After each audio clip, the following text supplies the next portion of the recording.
Hello বন্ধুরা, তোমরা কেমন আছো? আশা করছি সবাই ভালো আছো, সুস্থ আছো। তো আজকে দেখো রুই মাছ নিয়ে এসে রুই মাছের আমি আজকে ফুলকপি আলু দিয়ে একটু ঝোল করব। তো মাছটাকে প্রথমে একটু লবণ হলুদ দিয়ে মাখিয়ে নেব। তো এখানে একটু লবণ আর একটু হলুদ দিয়েছি। তো মাছটা ঝোলটা আমি কিভাবে করি সেটাই তোমরা দেখার চেষ্টা করো। আর বন্ধুরা অবশ্যই সম্পূর্ণ ভিডিওটা দেখার অনুরোধ রইল। যদি ভালো লেগে থাকে তাহলে লাইক কমেন্ট শেয়ার করো আর বেল বাটনটা প্রেস করে দিও। আমি নতুন নতুন যেগুলো ভিডিও করব সেগুলো তোমাদের সঙ্গে তোমরা সবার প্রথমে পাবে। তো এইভাবে আমি ভিডিওটা করছি, আমি তো ভিডিওটা কী করছি সেটা তোমাদের সঙ্গে শেয়ার করছি। তো তোমার সঙ্গে থাকো, দেখতে থাকো। এই প্রথমে মাছটাকে আমি একটু লবণ হলুদে মাখিয়ে নেব। আর তার সঙ্গে আমি এখানে দেখো একটা ফুলকপি নিয়েছি। এই ফুলকপিটা আর কি রান্না করবো। তো ফুলকপিটাকে প্রথমে আমি কেটে নেব। এটা হচ্ছে খুব সেই আমাদের যে সিজনে ফুলকপিটা পাওয়া যায় সেই রকমই কপিটা, খুব একটা খারাপ না, কপিটা খুব ভালো আছে। এটা আমি রান্না করব, কীভাবে রান্না করবো সেটা তোমাদের সঙ্গে শেয়ার করছি। আর তোমরা দেখতে থাকো।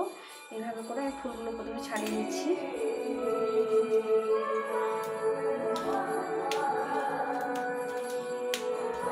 এভাবে ফুলগুলোকে ছাড়িয়ে নিলাম সব।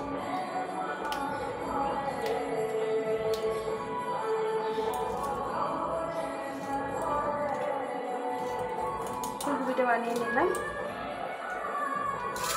আর এখানে আলু নিয়েছি, একটা মাঝারি সাইজের আলু নিয়েছি। তো আলুগুলোকে একটু পিস পিস করে লম্বা লম্বা করে কেটে নেব।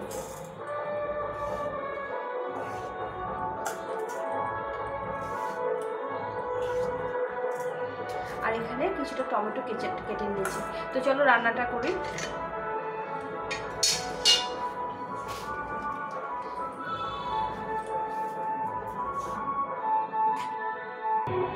এখানে কড়াইটা গরম হয়ে গেছে, আমি এখানে তেল দিয়ে দেবো।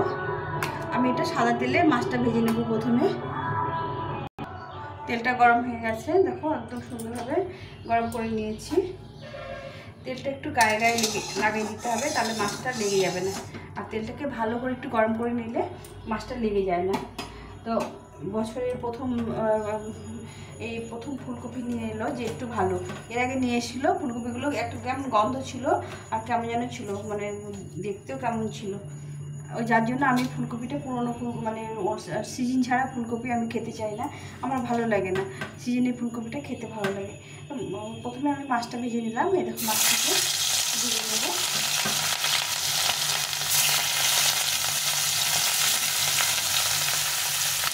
মাছটা আগে ভাজা হয়ে গেছে, এখন আলুকে ভেজে নেব।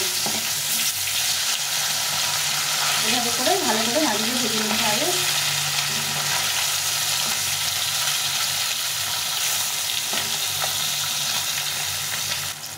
এই মাছগুলো ভাজা হয়ে গেছে, এখন উঠে নেব। এই মাছগুলো ভাজা হয়ে গেছে, তো মাছগুলো উঠে নেব। নিয়ে বাকি মাছগুলো এভাবে ভেজে নেব।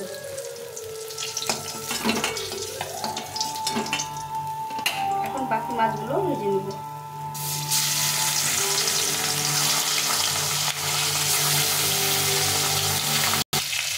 মাছটা ভাজা হয়ে গেছে, সম্পূর্ণ মাছটা মুড়োটাও ভেজে নিলাম।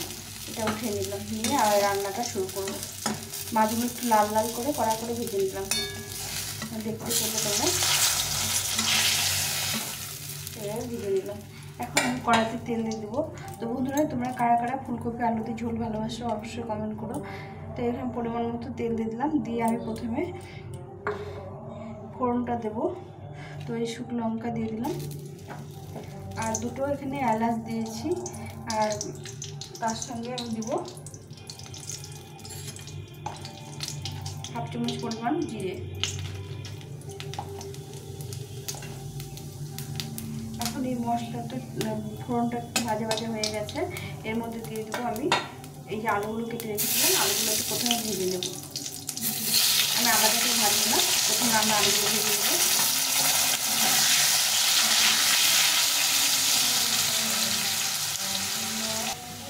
আলুগুলো ভাজা হয়ে গেছে, লাল লাল করে ভেজে নিয়েছি। দেখো কত সুন্দর আলুগুলো লাল করে ভাজা হয়ে গেছে।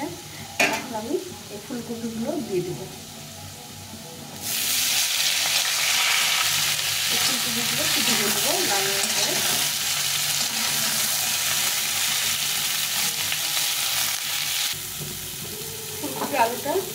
ভাজা হয়ে গেছে। আমি নুন হচ্ছে ভাজিনি, শুধু ভেজে নিয়েছি। এখন এখানে মশলা করে নিয়েছি। এখানে আদা জিরে আর ধনে আছে, আদা জিরে ধনে শুকনো লঙ্কা আছে। তো এখানে আমি পরিমাণ মতো লবণ, হলুদ গুঁড়ো,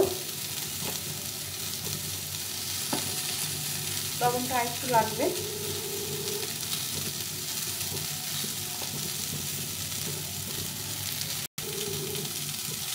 দিয়ে আর এখানে একটু জল দিয়ে এই মশলাটাকে দিয়ে দিব।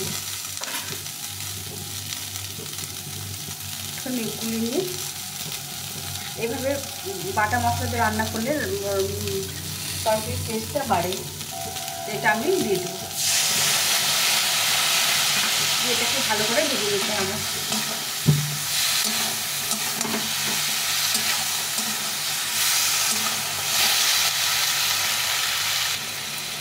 জল দিয়ে একটু করে ভালো করে মশলাটাকে কষিয়ে নিতে হবে, ভালো করে কষিয়ে নিতে হবে মশলাটাকে, তাহলে মশলার গন্ধটা থাকবে না আর খেতেও ভালো লাগবে। মশলাটাকে ভালো করে কষিয়ে নিয়েছি। মশলাটাকে যত কষানো যাবে তত তরকারিটার টেস্টটা বাড়বে। সুন্দর একটা গন্ধ বেরিয়ে গেছে। এখন আমি দিয়ে দেবো কিছুটা টমেটো, মানে একটা বড় টমেটো কেটে রেখেছিলাম, টমেটো দিয়ে দেবো। দিয়ে এটাও একটু বড় টমেটোটা কষিয়ে দেবো। এইভাবে রান্না করলে ফুলকপির ঝোল খেতে ভীষণই ভালো লাগে। সবজিটা ভালো করে কষা হয়ে গেছে।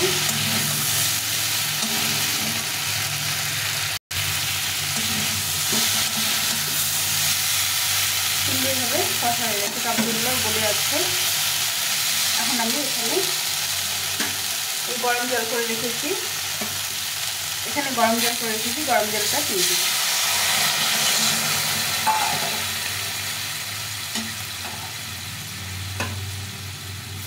গরম জল দিয়ে রান্না করলে তরকারির স্বাদ বাড়ে। আমি একটু ঝোল করব, যার জন্য একটু ঝোলটা বেশি করে দেব। এখানে 2 বাটি মতো জল দিয়ে দিলাম। সেদ্ধটা ভালো করে হবে, আর সেদ্ধ হয়ে গেলে তারপর মাছটা ছেড়ে দেব।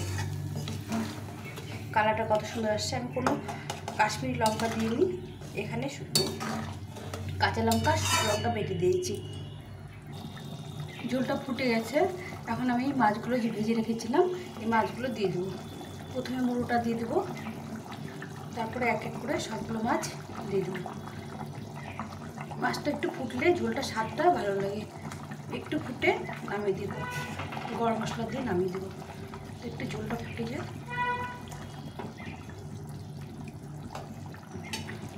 একটু কিছুক্ষণের জন্য ফুটিয়ে নিয়ে তারপরে গরম মশলা দিয়ে নামিয়ে দেবো। ঝোলটা ফুটে গেছে।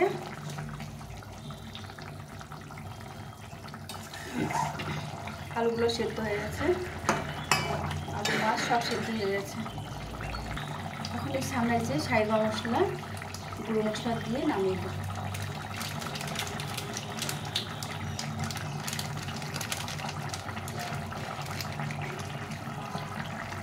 আমার ঝোল হয়ে গেছে, নামিয়ে দেবো।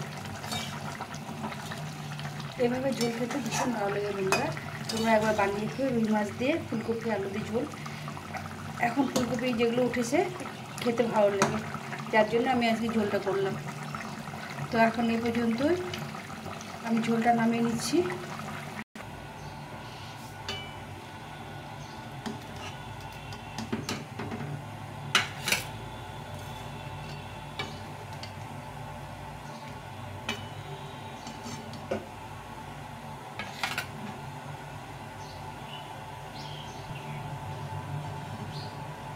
তো একবার এইভাবে ঝোল বানিয়ে নাও আর রান্না করে নাও, খেতে ভীষণই ভালো লাগে। তো বন্ধুরা, এই আমার ফুলকপি আর আলু দিয়ে রুই মাছের ঝোল হয়ে গেছে। তোমাদের কেমন লাগলো অবশ্যই কমেন্ট করে জানিও। ভালো লাগলে লাইক কমেন্ট শেয়ার করে পাশে থেকো। এখন এই পর্যন্ত, টাটা।